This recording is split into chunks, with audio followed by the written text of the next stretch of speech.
भूतिया बस में चुड़ैल की बारात।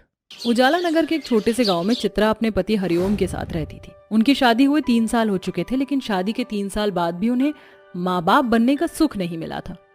सुनिए जी, खाना तैयार है, आप हाथ मुंह धो लीजिए, मैं खाना लगा देती हूँ। रहने दो चित्रा, आज मेरा खाना खाने का मन नहीं है। क्या हुआ, आप कुछ परेशान लग रहे हो? नहीं, कुछ नहीं। हरिओम और चित्रा आपस में बात ही कर रहे थे कि तभी उन्हें अपने घर के बाहर एक बच्चे के रोने की आवाज सुनाई दी। ये इतनी रात को किसका बच्चा रो रहा है? ये होगा किसी पड़ोसी का। हमें तो भगवान ने औलाद के सुख से अभी भी वंचित ही रख रखा है। ऐसे क्यों बोल रहे हो? अगर हमारे भगवान ने चाहा तो बहुत जल्द हमारी भी गोद भर जाएगी। वो दोनों आपस में बातें ही कर रहे थे कि बच्चे की आवाज अचानक तेज हो गई। सुनिए, मुझे नहीं लगता कि ये किसी पड़ोसी का बच्चा है। चलिए बाहर चलकर देखते हैं। तुम भी ना, चलो चलते हैं। चित्रा और हरिओम रात को अपने घर से बाहर निकला। कुछ दूर चलकर उन्हें अपने घर के पास वाले कूड़े के ढेर के पास एक बच्चा दिखाई देता है। हे भगवान, ये रोने की आवाज इस बच्चे की थी। चित्रा उस बच्चे को कूड़े पर से उठा लेती है। न जाने ये किसका बच्चा है, हमें इसके माँ बाप को ढूंढना चाहिए। अब से ये हमारा बच्चा है, माँ दुर्गा ने इसे मेरी गोद में डाला है। अब से ये मेरा सोहन है। चित्रा उसे गोद में ही लिए हुए थी। जैसे ही सोहन पर चांद की रोशनी पड़ी, उसका माथा चमकने लगा। ये कैसा चमत्कार था? क्या? नहीं, कुछ नहीं। मैंने आपसे कहा था ना, माँ ने आखिरकार हमारी भी गोद भरवा दी। उस दिन के बाद से चित्रा और हरिओम सोहन का पालन पोषण बिल्कुल अपने बेटे की तरह करने लगे। एक बार चित्रकूट गांव से एक बारात कांवरा जा रही थी। सारे पैसेंजर्स नाचते गाते बस से सफर कर रहे थे। आज मेरे यार की शादी, मन्ने कोई रोके ना, उड़ाएंगे नोट गुलाबी, मन्ने कोई टोके ना। अरे तो उड़ा नोट गुलाबी, कौन टोक रहा है? हाँ हाँ, उड़ाओ नोट गुलाबी, कौन मना कर रहा है? आखिर आज मेरा बेटा दूल्हा बना है। हाय, ये कब इतना बड़ा हो गया, मुझे तो बिल्कुल पता ही नहीं चला। माँ बस, अब तू मुझे ज्यादा इमोशनल मत कर। अरे नहीं तो आज विदाई में दुल्हन की जगह दूल्हा रो पड़ेगा। सभी हंसी खुशी जा रहे थे कि तभी अचानक बस का ब्रेक फेल हो गया और बस एक बड़े से बरगद के पेड़ में जाकर ठुक गई और सभी वहीं मर गए। अब बस के यात्री सभी भूत और चुड़ैल बन गए थे।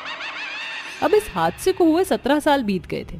तब से जो कोई भी बारात उस रास्ते से गुजरती, भूत और चुड़ैल उस पर कब्जा कर लेते और फिर उसे गायब कर देते।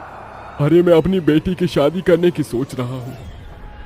भाई, शादी करने की सोचना तो एक बहुत ही अच्छा ख्याल है, लेकिन भूल कर भी चित्रकूट गांव के रास्ते से बारात मत बुलवाना। अरे जानता हूँ, नहीं तो मेरी बेटी सुहागन बनने से पहले ही विधवा हो जाएगी। पूरे गांव में भूतों और चुड़ैलों की दहशत फैली हुई थी। अब आस पास के गांव वाले भी बारात चढ़ाने में डरते थे। इन भूतों चुड़ैलों को खत्म करने वाला कोई तो इस दुनिया में होगा। हाँ होगा तो, लेकिन किसको पता कि कहाँ हो। उन भूतों और चुड़ैलों को खत्म करने वाला और कोई नहीं बल्कि सोहन था। सोहन कोई आम बालक नहीं था। उसे बचपन में ही माँ दुर्गा ने अपनी असीम शक्ति से नवाजा था। अब सोहन जवान हो चुका था। माँ, मुझे तुझसे कुछ बात करनी है। क्या बात करनी थी? माँ, वो मुझे ना एक लड़की से प्यार हो गया है और मैं उससे शादी करना चाहता हूँ।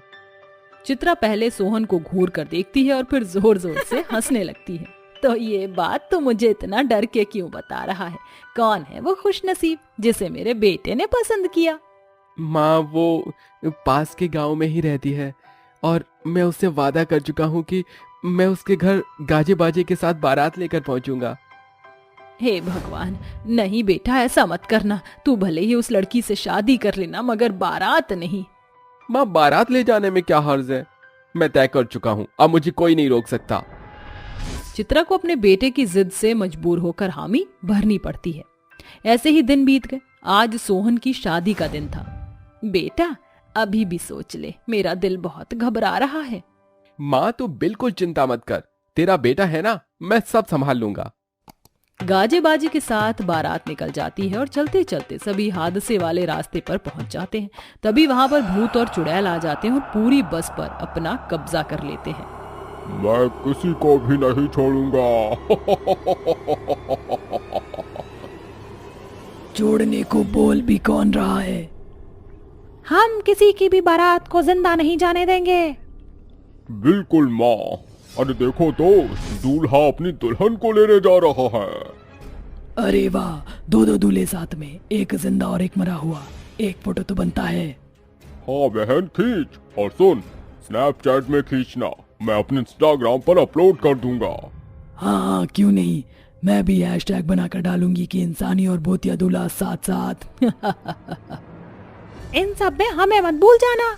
भूतों और चुड़ैलों से सब लोग बुरी तरह डर जाते हैं। इसी वजह से मैं तुझसे मना कर रही थी, लेकिन तू अपने आगे किसी की सुनता ही कहाँ है। माँ तू डर मत, कोई भी चीज किसी को भी बिना वजह नुकसान नहीं पहुँचाती। क्या खुसर पुसर कर रहा है?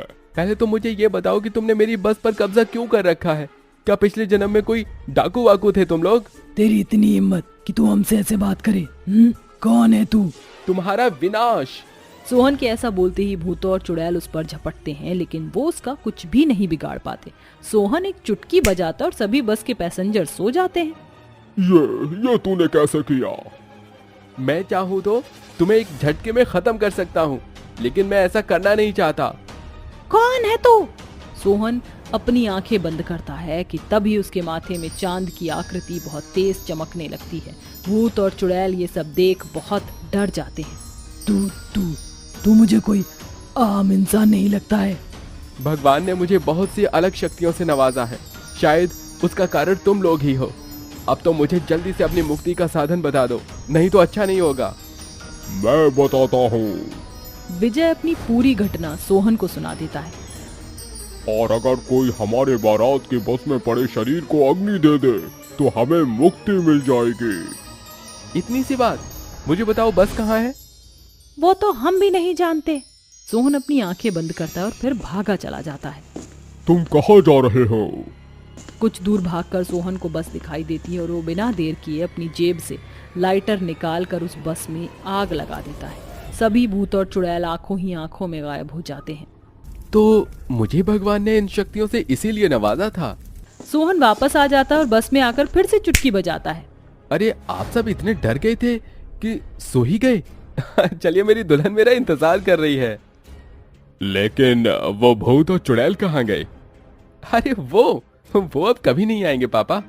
सोहन अपने माँ बाप की तरफ थोड़ा मुस्कुराता है और फिर बस अपनी राह पर निकल जाती है। भूत और चुड़ैल भी मुक्त हो चुके थे और एक बार फिर सब कुछ ठीक हो गया। गरीब माँ बेटी की जादुई करेले की बेल। ललिता बहुत देर से घर का चूल्हा जलाने की कोशिश करती है, लेकिन गीली लकड़ियों की वजह से चूल्हा जल ही नहीं पाता। अरे क्या करूं, चूल्हा तो जल ही नहीं रहा। अगर चूल्हा नहीं जलेगा तो खाना कैसे बनाऊंगी? ललिता चूल्हा जलाने की बहुत देर से कोशिश कर रही थी, लेकिन उसकी हर कोशिश असमर्थ रह जाती है। तभी हरिया अपने सर पर सूखी लकड़ियों का बोझा लेकर आता है और ललिता के पास में उतार कर रख देता है। ये लो, इन सूखी लकड़ियों से खाना बनाओ, जल्दी बन जाएगा। जी आपने तो आज बहुत देर कर दी वापस आने में। इतनी देर कहाँ लगा दी? मालिक ने पैसे ही नहीं दिए थे तो क्या करता, इंतजार में वहीं बैठा रहा। जब उन्होंने मुझे कुछ पैसे दिए तो मैं वापस आया और आते वक्त मैं जंगल से लकड़ियां काटते हुए लेकर आ गया। चलो कोई बात नहीं, सूखी लकड़ियां आ गई है। मैं अब जल्दी से खाना बना लेती हूँ। आप जाइए, मुंह हाथ धो लीजिए। इधर हरिया पानी से अपने हाथ को अच्छे से धो लेता है, जिसके बाद ललिता खाना बनाकर तैयार कर लेती है और अपनी बेटी और अपने पति को परोस देती है। अरे माँ, आपने अपने लिए खाना परोसा ही नहीं, आप भी खाओ ना।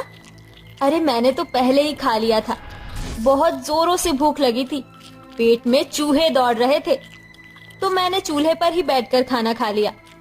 तुम दोनों खा लो। ललिता की बात सुनकर हरिया समझ जाता है कि खाना कम पड़ने की वजह से ललिता खाना नहीं खा रही है, इसलिए वो अपनी थाली में आधा खाना छोड़ देता है। अरे मेरा पेट तो भर गया है, ये लो ललिता, ये खाना बच गया है।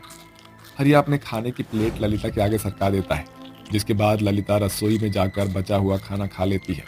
अगले दिन घर में बनाने के लिए कुछ भी नहीं होता। ललिता, इतने से पैसों में तो राशन भी सही से नहीं देगा लालू, ऊपर से घर में सारे मसाले भी खत्म हो गए हैं। अरे नमक तक नहीं है। पिताजी, आप इन पैसों से मसाले ले आओ। और मैंने अपने आंगन में कुछ करेले के बीज उगाए थे, उनकी बेलों में करेले उग गए हैं। माँ, आप आज करेले ही बना लो।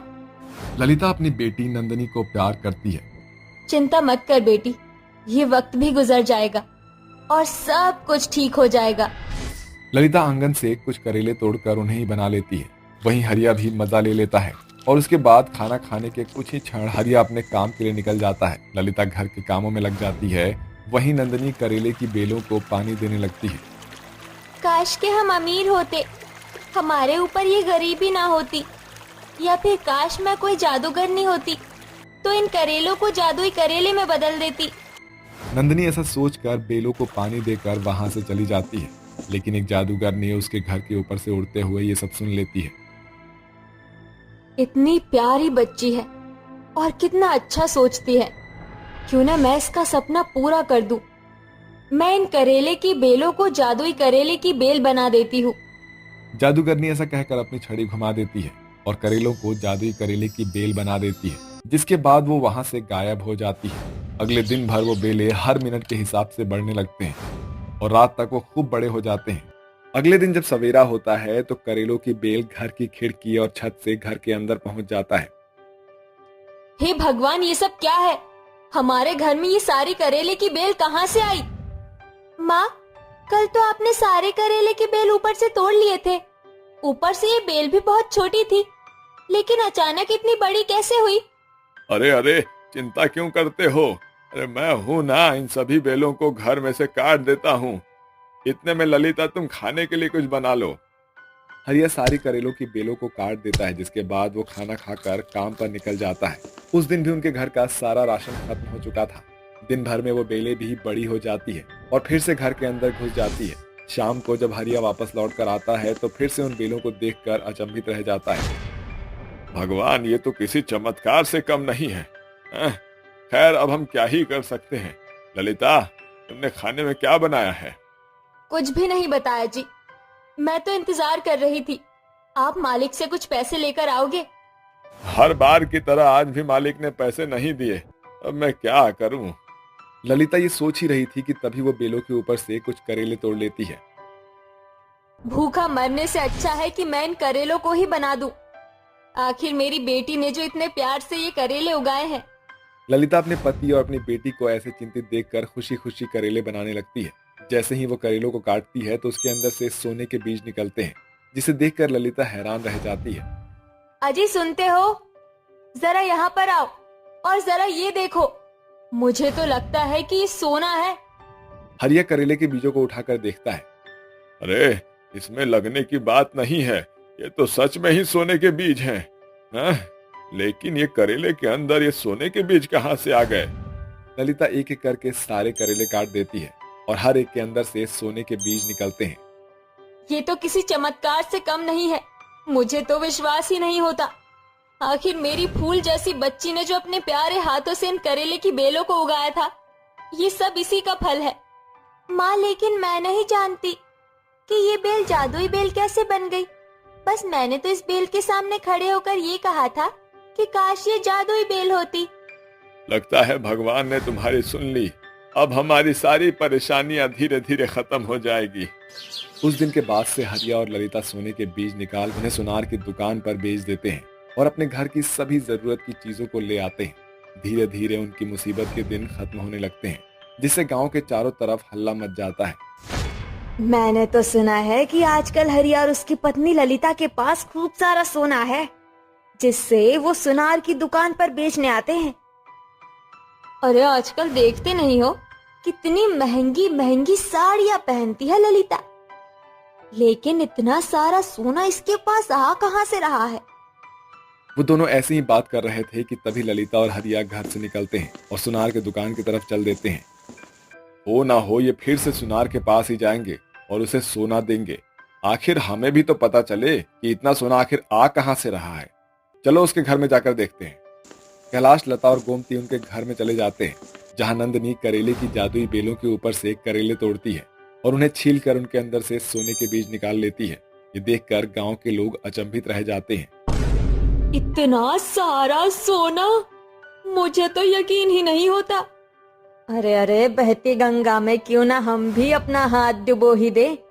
इनके आंगन में तो वैसे भी अभी कोई है ही नहीं, वहीं जाकर कुछ करेले तोड़ लेते हैं। हाँ हाँ, तुमने बिल्कुल सही कहा। चलो, थोड़ा सा फायदा तो हमें भी होना चाहिए ना। आखिरकार हम भी हरिया और ललिता बहन के पड़ोसी जो हैं, वो तीनों आंगन में जाकर चोरी छुपे करेले की बेल से करेले तोड़ने वाले होते हैं। लेकिन तभी उनको ऊपर से जादूगरनी देख लेती है और वो अपने जादुई शक्तियों से उन्हें एक जोरदार करंट का झटका लगा देती है, जिसे खाते ही वो सभी 9-2-11 हो जाते हैं। बुरे काम का बुरा नतीजा, अच्छे काम का अच्छा नतीजा। अच्छे लोगों के साथ अच्छा होता है और बुरे लोगों को उनकी बुराई का फल भी मिलता है। ऐसा कहकर जादूगरनी वहां से उड़ जाती है। ये सब नंदिनी देख लेती है, जिसके बाद उसे असली हकीकत का पता चलता है और वो अपने माता पिता के आते ही उन्हें जादूगरनी के बारे में बताती है। उस दिन के बाद से वो जादूगरनी को हमेशा दुआएं देते हैं और खुशी खुशी अपने जीवन में जीने लगते हैं। रात का समय होता है। चारों तरफ एक अजीब सा सन्नाटा और कोहरे भरी काली रात में कुछ भेड़िए बहुत जोरों से चिल्ला रहे होते हैं, जिसमें रात के कोहरे में एक जख्मी विशाल नाम का लड़का अपनी जान बचाते हुए वहां से भाग रहा होता है। कितना खतरनाक है ये सब।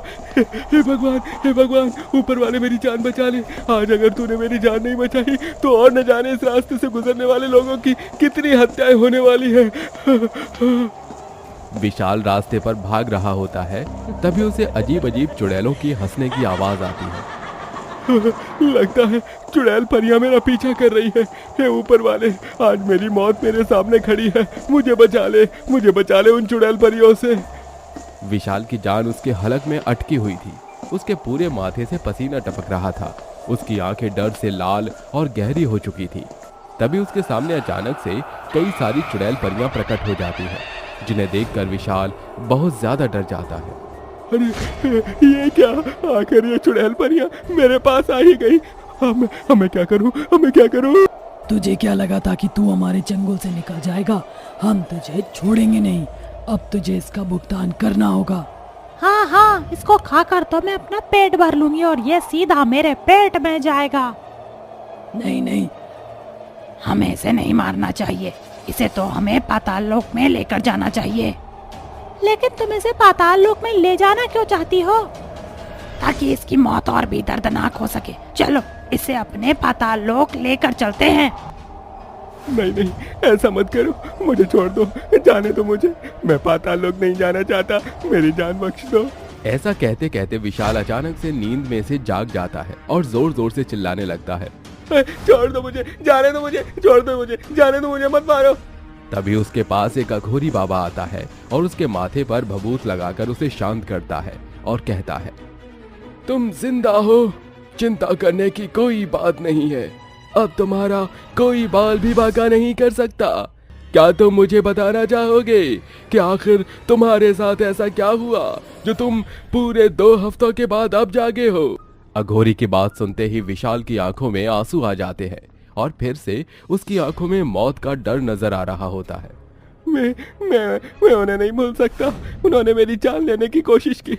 वो काली रात मेरी जिंदगी में क्यों आई? अच्छा होता कि मैं उस बस में चढ़ता ही नहीं। आखिर तुम्हारे साथ हुआ क्या? मुझे सब बताओ। उस रात मैं अपने पिताजी सीताराम को लेकर जबलपुर के गांव में जा रहा था। वहां पर अंधों की आंखों का इलाज किया जाता है। मेरे पिताजी और मैं, हम दोनों ही बस स्टैंड पर पूरे 2 घंटे से बस के आने का इंतजार कर रहे थे। अरे काफी देर हो गई, अभी तक बस आई ही नहीं और पता नहीं कितना टाइम लगेगा बस को आने के लिए। पिताजी, कभी कभी बस लेट हो जाती है। आजकल आपको तो पता ही है कितना ट्रैफिक लगा हुआ है। विशाल इतना कहता ही है कि तभी वहां पर जबलपुर जाने की बस आ जाती है, जिसमें वो अपने पिता के साथ आराम से बैठ जाता है। बहुत लंबा सफर है पिताजी, मैं कुछ देर सो जाता हूँ। अगर आपको नींद आए तो सोने से पहले मुझे एक बार बता दीजिएगा। ऐसा कहकर विशाल सो जाता है। उसका अंधा पिता काफी देर तक ऐसे ही जागता रहता। देखते ही देखते शाम से रात हो जाती है। कुछ घंटों बाद विशाल की आंख खुलती है और वो अपनी आंखों को मसलते हुए अपने चारों ओर देखता है। अरे ये क्या पिताजी, आपने तो मुझे जगाया ही नहीं। जरा देखिए रात हो गई है और पता नहीं अभी हम कहाँ पहुंचे हैं। ऐसा सोचकर विशाल कंडक्टर से पूछता है, अरे कंडक्टर भाई साहब, अभी जबलपुर आने में कितना और समय है? अरे जबलपुर तो पहले ही निकल चुका है, पूरा आधा घंटा पहले ही जबलपुर हमने पीछे छोड़ दिया था। अब तो अगले बस स्टैंड पर ही तुम्हें वापस आने की बस मिल पाएगी। अरे देखा तुम्हारे आलस ने हमें कितना लेट कर दिया है। अगर मैं अंधा ना होता तो ऐसी नौबत ना आती। पता नहीं आजकल के बच्चों का कुछ नहीं हो सकता। सीताराम विशाल को ताने मारने लगता है, जिसके चलते विशाल और सीताराम के पास अगले बस स्टैंड पर उतरने के अलावा और कोई चारा नहीं था। लेकिन अचानक से ड्राइवर का संतुलन बिगड़ता है और वो कंडक्टर से कहने लगता है, अरे अरे यह सब क्या हो रहा है? लगता है बस के ब्रेक फेल हो गए हैं, अब मैं क्या करूं? ड्राइवर और कंडक्टर बस को रोकने की बहुत कोशिश करते हैं, लेकिन बस नहीं रुक पाती। तभी एक शमशान घाट में जाकर उनकी बस की एक बड़े से पेड़ से टक्कर हो जाती है, जिसके चलते बस के चारों तरफ से धुआं निकलने लगता है। अरे हे भगवान, ये अनहोनी हमारे साथ ही होनी थी। ड्राइवर और कंडक्टर बस से उतरकर बस को ठीक करने की कोशिश करते हैं, जिसके चलते उन्हें कब्रिस्तान से अजीब अजीब आवाज आने लगती है। अरे मुझे तो डर लग रहा है, जल्दी ठीक करो इस बस को। अरे डर तो मुझे भी लग रहा है भैया, आखिर हम लोग शमशान घाट में आकर जो बसे हैं, लेकिन तुम चिंता मत करो, जल्द ही बस चल पड़ेगी। ड्राइवर और कंडक्टर दोनों आपस में बातें कर ही रहे थे, तभी उनके कंधे पर कोई हाथ रखता है। जैसे वे दोनों पीछे मुड़कर देखते हैं, उन दोनों के सामने कई सारी चुड़ैल परियां खड़ी होती हैं। अरे बाप रे बाप, इतनी सारी चुड़ैल, और वो भी परी के रूप में। चल ड्राइवर, चल यहाँ से भाग चलते हैं। ड्राइवर चुड़ैल परियों को देखकर अपनी पेंट में ही सूसू कर लेता है, जिसके बाद कंडक्टर भागकर बस पे चढ़ जाता है और सभी से कहता है, अरे बाहर बहुत सारी चुड़ैल परियां हैं, अब वो किसी को नहीं छोड़ेंगी, अपनी जान बचाओ और भागो यहाँ से। कोई अपनी जान बचाकर बस से नीचे उतरता है, उससे पहले ही सभी चुड़ैल परियां बस में चढ़ जाती हैं और एक एक करके सभी लोगों को मारना शुरू कर देती हैं। क्या बात है, आज तो खूब सारा भोजन मिल गया। अब तो मैं इन सभी को मार कर खा जाऊंगी, कोई नहीं बचेगा। और बचा कुचा हम पाताल लोक में ले चलेंगे, ताकि उन्हें भी कुछ नसीब हो जाए। चुड़ैल परियां एक एक करके सभी को मार देती हैं। वो विशाल के पिता सीताराम को भी मार देती हैं। अपने सामने अपने पिता की मौत देखकर विशाल हैरान रह जाता है और अपनी जान बचाने के लिए चुड़ैल परियों के सामने मरने का नाटक करता है। चलो, यहाँ तो सब मर गए और हमारा पेट भी भर गया, अब हमें पाताल लोक इन्हें ले जाना चाहिए। सभी चुड़ैल परियां मरे हुए लोगों को उठाकर अपने पंखों के द्वारा पाताल लोक ले जाने लगती हैं, जिसका फायदा उठाकर विशाल चुपके से बस में से निकलकर भाग जाता है और भागते भागते वो काफी दूर तक पहुंच जाता है। लेकिन सभी चुड़ैल परियों की नजर उसके ऊपर पड़ जाती है। अरे वो देखो, जिस बस पर हमने कब्जा किया था, उस बस में से वो आदमी निकल कर भाग रहा है। अगर वो हमारे हाथ से निकल गया तो वो हमारे बारे में सभी को बता देगा। चलो उसे मार कर आते हैं। सारी चुड़ैल परियां विशाल को चारों तरफ से घेर लेती हैं, जिसके चलते विशाल वहीं बेहोश हो जाता है। बस अघोरी बाबा, बेहोश होने के बाद का मुझे कुछ भी याद नहीं। आगे की कहानी मैं तुम्हें सुनाता हूँ। वो सभी चुड़ैल परियां तुमको मारने ही वाली थी, लेकिन तभी मैं वहां आया और मैंने उन्हें तुम्हें मारने से रोका। अघोरी, हमारे रास्ते में आने की गलती मत कर। तुम पाताल लोक की शापित चुड़ैल परियों, इस लड़के को छोड़ दो, इसने तुम्हारा कुछ नहीं बिगाड़ा। हमारे शिकार करने का समय अगर कोई सामने आया तो हम उसे भी मार देते हैं, लेकिन तुझे मौका दे रहे हैं। जा, चला जा और अपनी जिंदगी बचा ले, नहीं तो तू भी मारा जाएगा। काफी समय से मैं तुम्हें ढूंढ रहा हूँ, आखिरकार तुम आज मेरे हाथ लगी गई हो। आज मैं तुम्हें नहीं छोड़ूंगा। अघोरी एक मटका अपने सामने रखता है और उसके ऊपर पवित्र गंगा जल छिड़क देता है, जिसके बाद वो अपने मन में मंत्र का जाप करता है। वक्रतुंड महाकाय सूर्यकोटि समप्रभा निर्विघ्नं कुरु मे देव सर्वकार्येषु सर्वदा। मंत्रों के जाप से सभी चुड़ैल परियां उस मटके में कैद हो जाती हैं, जिसके बाद उस मटके के अंदर से ज्वाला निकलती है और वो अपने आप आकाश में उड़कर गायब हो जाता है। वो सभी चुड़ैल परियां हमेशा हमेशा के लिए यहाँ से जा चुकी हैं। अब डरने की कोई बात नहीं। लेकिन उन्होंने मेरे पिताजी को मार दिया। मेरा इस दुनिया में उनके सिवा कोई नहीं था। मेरा भी इस दुनिया में कोई नहीं है। तुम चाहो तो मेरे साथ रह सकते हो। मैं तुम्हें कुछ दैविक विधाएं सिखा सकता हूँ, जिसके चलते तुम ऐसी बुरी शक्तियों को नष्ट कर सकते हो। विशाल अघोरी बाबा की बात मान लेता है और उनके साथ रहना शुरू कर देता है, जिसके बाद विशाल कई सारी विधाएं सीखता है और बुरी शक्तियों को नष्ट करना शुरू कर देता है।